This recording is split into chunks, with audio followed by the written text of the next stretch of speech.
Well, kwento time. To come up into this video, ayun na nga, nagka-error yung fuel gauge sensor ng sasakyan, which is nagpagas kami but still naka-yellow light pa rin. So, ayan,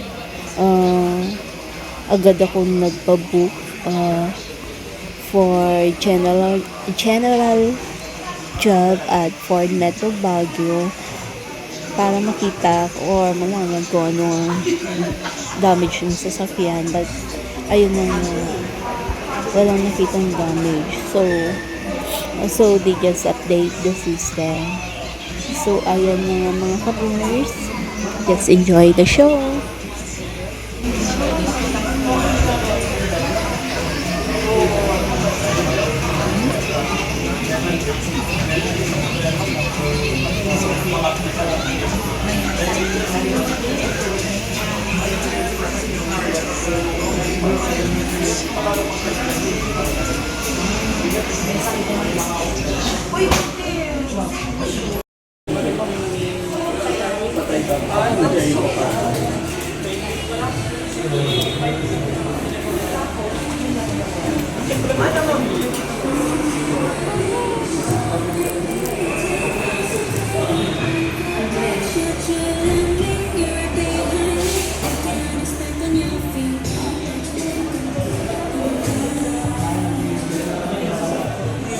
Oh, bracelet.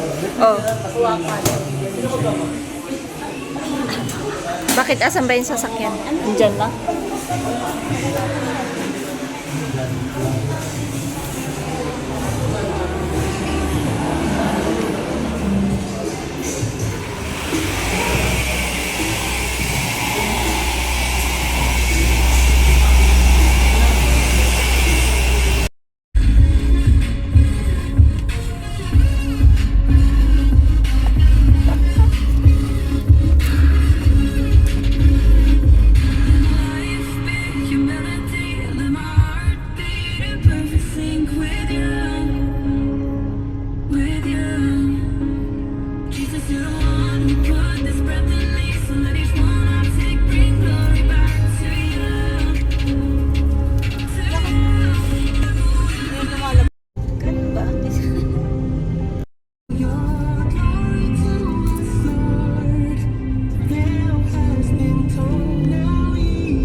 From early mornings to late night lullabies, from packed lunches to powerful prayers.